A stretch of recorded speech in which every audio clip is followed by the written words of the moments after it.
Matthew chapter 15, beginning in verse 21. Leaving that place, Jesus withdrew to the region of Tyre and Sidon. He withdrew, and I talked about that. And then in verse 22, a Canaanite woman from the vicinity came to him crying out, "Lord, Son of David, have mercy on me. My daughter is demon-possessed and suffering terribly." Jesus did not answer a word. So his disciples came to him and urged him, "Send her away, for she keeps crying out after us." He answered, "I was sent only to the lost sheep of Israel." The woman came and knelt before him. "Lord, help me," she said. He replied, "It is not right to take the children's bread and toss it to the dogs." "Yes, it is, Lord," she said. "Even the dogs eat the crumbs that fall from their master's table." Then Jesus said to her, "Woman, you have great faith.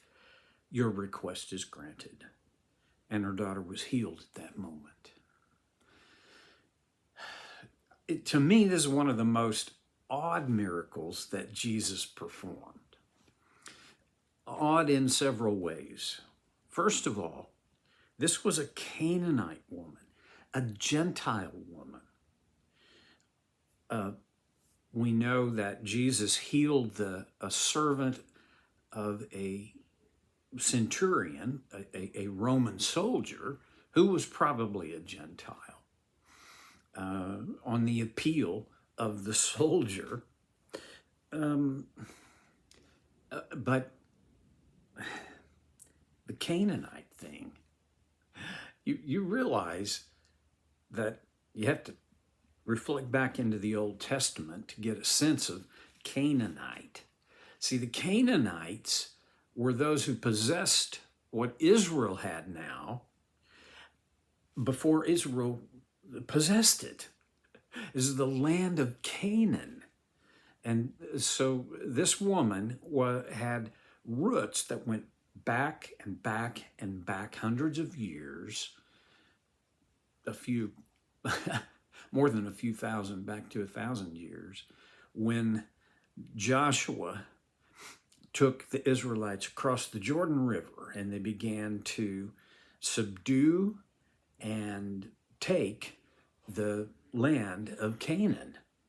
Okay, is that a big deal? I don't think so, except it does say, to me, Jesus somehow was approachable. I mean, she got through the screening process. Okay, so let's just look at some of the things. First of all, Canaanite woman. Secondly, she was persistent. She essentially didn't take no for an answer. Her daughter, was demon-possessed and terribly tormented by the demon. I've said it before, I'll say it again. I'm not going to get deeply into the demonology of this thing, simply to say there are demons. They are real. Satan is as real as Jesus. He's not as powerful, but he's every bit as real. And his domain has not yet been reduced, except by the fact that a believer, a follower of Jesus, has the assurance of Jesus leaving us, the Holy Spirit, who is our advocate and who does battle against demons. This is before all that. And what probably today, had a psychologist or even a medical doctor done an evaluation on this girl, would have given her some kind of medical diagnosis or psychological diagnosis. I'm not saying that everybody gets a medical diagnosis or even a psychological diagnosis is demon-possessed. I'm not saying that. But I am saying demons are real. They still exist today. In Jesus' day, Jesus, he could instantly identify them. And oh, by the way, the demons instantly identified Jesus. Okay.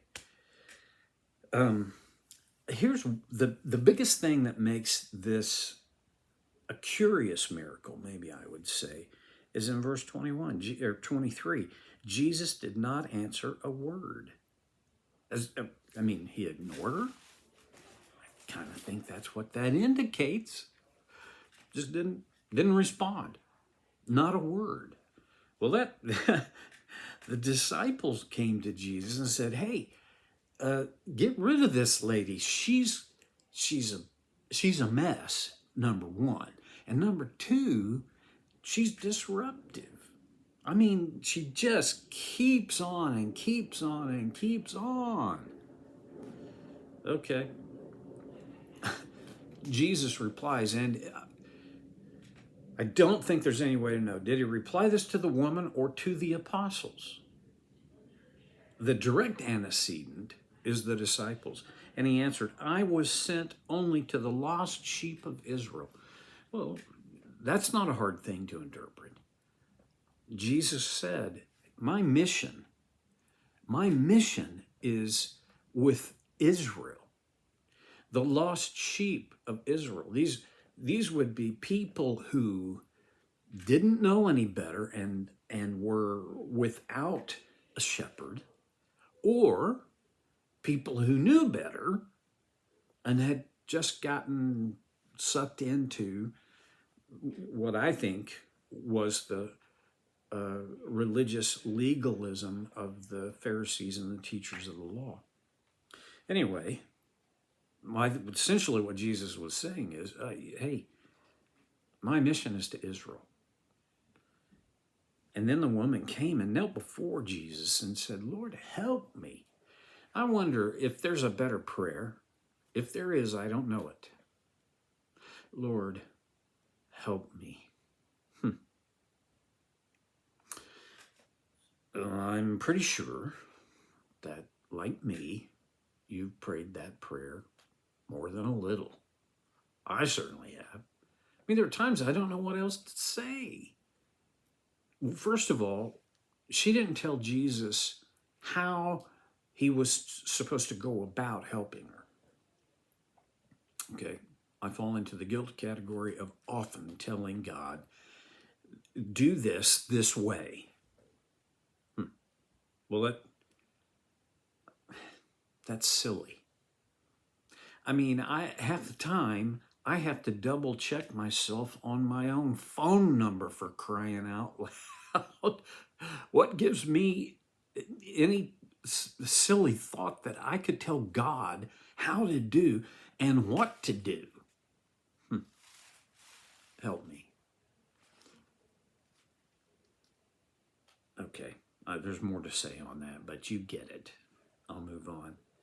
And then Jesus, now he's speaking directly to the woman. It's not right to take the children's bread and toss it to the dogs. Wait. That was not a how do I say this? That wasn't a tender comeback. Well, you don't toss bread to the dogs. Well, okay, so this Canaanite woman is a dog?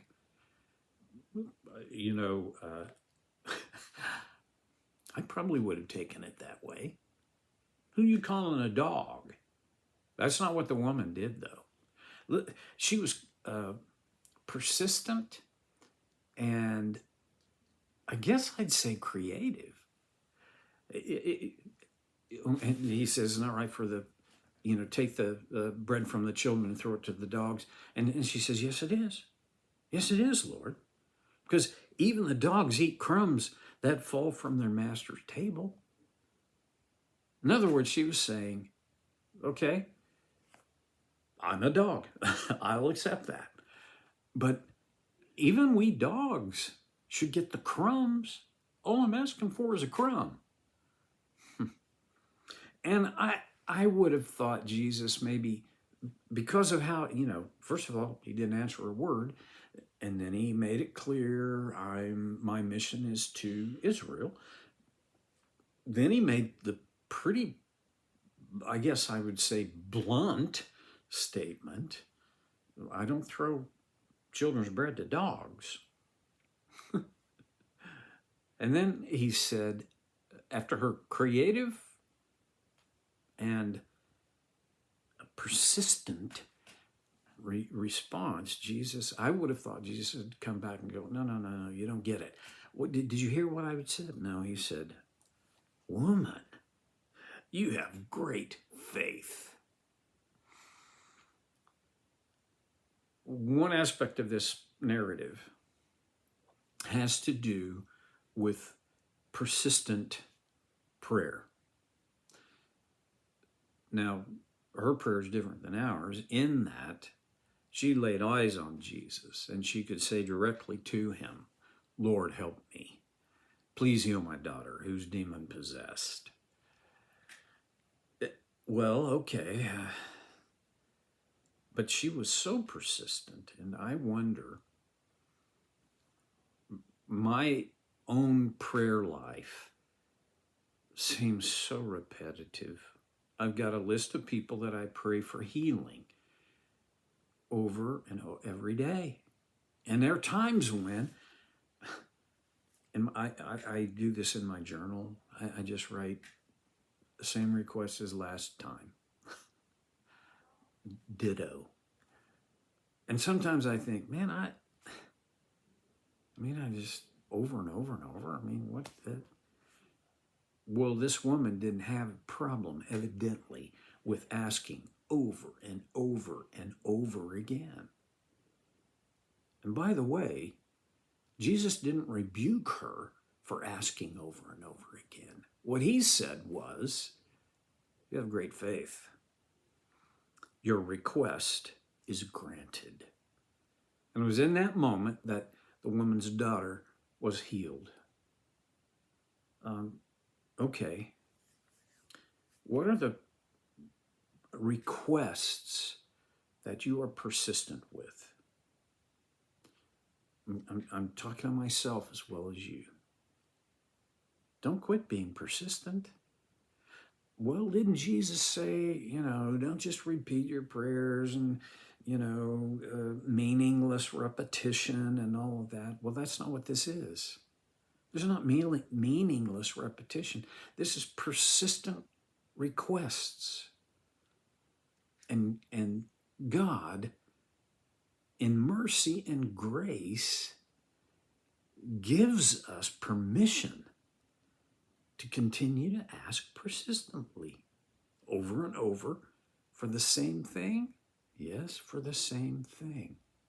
Now, this is not a promise. This narrative of this unique miracle is not a promise that if you keep asking, you're going to get what you ask for. That's not what it's about. Or else Jesus would have said, or even Matthew would have said, and that's how you should do it too. But that doesn't appear. We draw this as a conclusion that God accepts our persistent prayers, and he doesn't hold against us that we are persistent. Okay. What prayers are you being persistent with? And that you feel like, why should I keep doing this? Well, I don't know what they are. I don't know what mine are. And maybe this is just an encouragement from God through his word to say, don't give up. You may not get what you asked for. I haven't yet.